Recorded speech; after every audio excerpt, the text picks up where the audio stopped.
Olá, meus irmãos, graça e paz seja convosco. Olha, hoje iremos continuar o estudo da semana e iremos falar hoje sobre vontade disciplinada.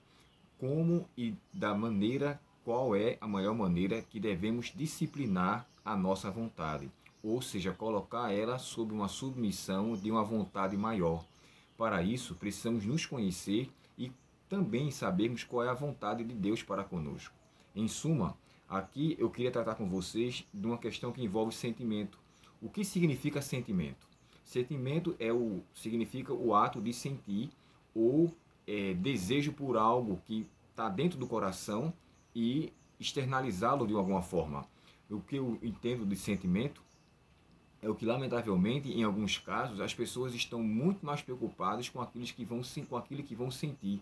Inclusive, teve uma lição que nós estudamos há mais ou menos 10 anos atrás, né, pouco mais de 11 anos atrás, melhor dizendo, sobre esse tema aqui, ó, a Bíblia e as emoções humanas. Foi um estudo muito bom que envolvia o sentimento, as emoções, envolvia vários tipos de emoções, mas especificamente aqui, o que a gente deve levar em consideração é quando o sentimento nos aflora, o que nós devemos fazer? Quando temos desejo de fazer algo, devemos deixar com que aquele desejo prevaleça ou a gente para, refreia e toma uma decisão contrária?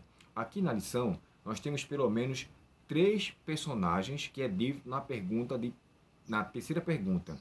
Levando em consideração que muitos, como estão preocupados com aquilo que vão sentir, com aquilo que vão se agradar, uma coisa que eu quero deixar muito claro é o nosso coração ele é enganoso. E o livro de Jeremias, no capítulo 17, verso 9, diz assim: enganoso é o coração mais do que todas as coisas e perverso. Quem o conhecerá? Então, levando em consideração que o nosso coração ele nos sabota, o nosso coração ele nos assalta, nós somos às vezes nos deixados levar pelo que o nosso coração nos encaminha.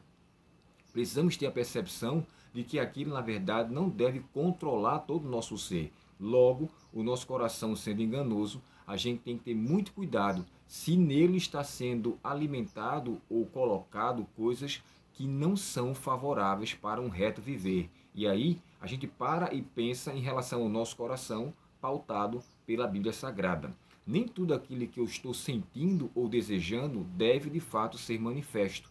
Então, assim, nós não devemos ser escravos de nossos desejos, não devemos ser submissos às nossas vontades, mas colocá-las sempre sob uma submissão divina, colocar abaixo do que Deus tem para nos conceder. E aqui nós temos pelo menos três personagens. Primeiro, aqui é mencionada a questão de Eva. Quando Eva viu a árvore proibida e que Deus tinha dito que ela não deveria comê-la, ela vê aquela árvore como algo bom, agradável e desejoso para lhe dar entendimento. Então, assim, ela passou por cima do que Deus tinha dito. É interessante porque no livro de Romanos, a carta de Paulo aos Romanos, ele pede para nós sabermos ou conhecermos qual é a santa, boa e agradável vontade de Deus. Aqui, no livro de Gênesis, capítulo 3, verso 6, você encontra Eva cedendo a uma vontade que não deveria ter sido satisfeita. Por quê?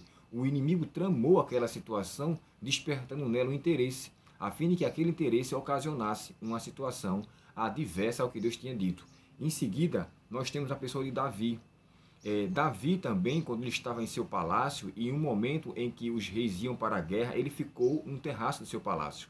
Ali ele viu a mulher de um homem chamado Urias, e ao ver aquela mulher, perdão, ele acabou desejando ardentemente. Há quem diga que Davi já tinha um certo interesse por aquela mulher, e aquilo que ele viu nela só trouxe a ele uma manifestação de algo que no coração já existia. Uma coisa que é certa é o seguinte: Davi deveria ter ido para a guerra. Embora ele ficou em casa, no conforto do seu palácio, a gente nota que ele deixou com que a vontade do seu ser levasse a uma decisão e a uma manifestação contrária. E aí a gente entende o seguinte: Davi estava em sua casa, porém estaria muito mais protegido se estivesse na guerra do que em quatro paredes em sua casa, porque ali ele chama um soldado, pede para com que a mulher venha até o seu encontro, no qual ali ele coloca a sua vontade carnal em prática, levando então a cometer um adultério, depois um homicídio, aí ele também mente,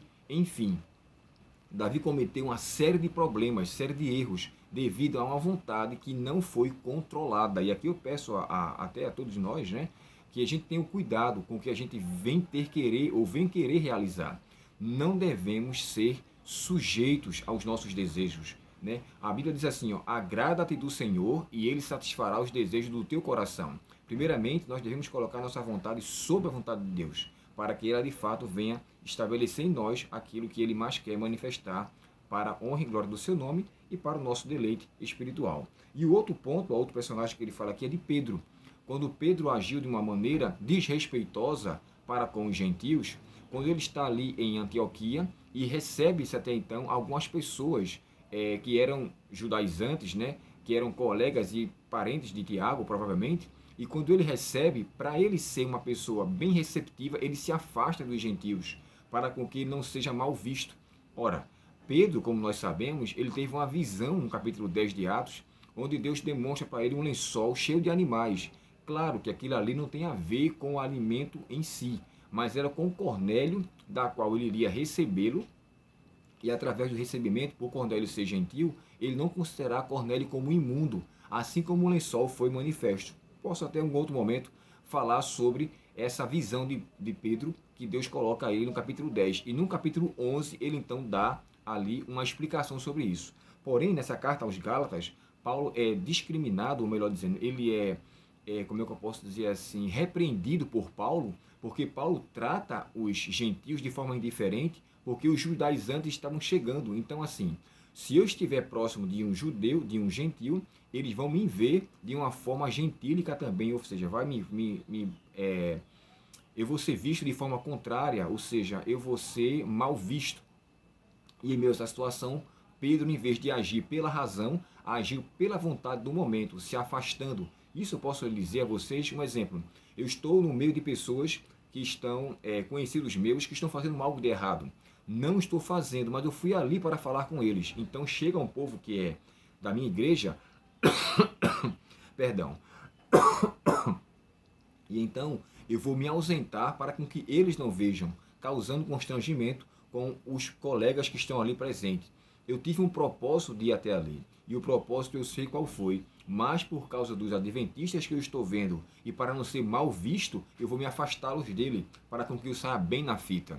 Isso é uma pura hipocrisia. Devemos ser, na verdade, o que somos aonde estivermos, lembrando que devemos ser um entre eles e nunca um deles, não comprometendo e não corrompendo assim o nosso caráter. Em suma, fechando aqui a lição, nós entendemos que devemos ter muito cuidado com a nossa vontade. Como diz o tema, a vontade deve ser disciplinada. Nós não somos escravos dos nossos desejos, mas eles são colocados abaixo da vontade maior, que é a vontade de Deus. E aqui nesses exemplos, nós entendemos que quão bom e quão suave é quando nós estamos em paz com Ele, em paz com Deus e sabendo que a sua vontade de fato prevaleceu. E eu queria ler com vocês aqui, olha, um texto no livro de Romanos, e eu queria fechar com vocês, 12, o verso 1 e 2, que diz assim, ó: Portanto, irmãos, suplico-vos que entreguem seu corpo a Deus por causa de tudo que ele fez por vocês, que seja um sacrifício vivo, santo, do tipo que Deus considera agradável. Essa é a verdadeira forma de adorá-lo.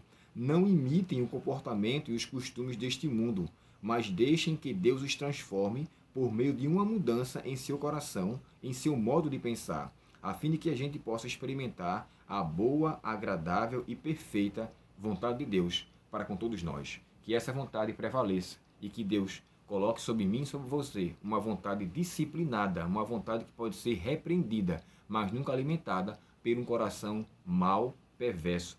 Pois, como eu falei no começo, o nosso coração ele é enganoso e ele nos trai, nos sabota e muitas vezes nos leva a lugares que não gostaríamos de estar lá.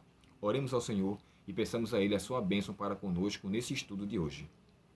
Querido Pai Celestial, nos ajuda, Senhor, a termos a nossa vontade disciplinada, a termos o cuidado para que não deixemos com que nossa vontade se externalize por maus desejos. Portanto, nos liberta de nós mesmos e nos dá força para vencer as nossas tendências. Nós te pedimos em nome de Jesus. Amém. Deus abençoe você, tenham todos um bom dia e, por favor, se inscreva no nosso canal, dê o seu like, se caso você gostar, e compartilhe com os irmãos, a fim de que nós possamos continuar a espalhar a boa, santa e agradável vontade de Deus, baseada em sua palavra. Um bom dia a todos, Deus abençoe você.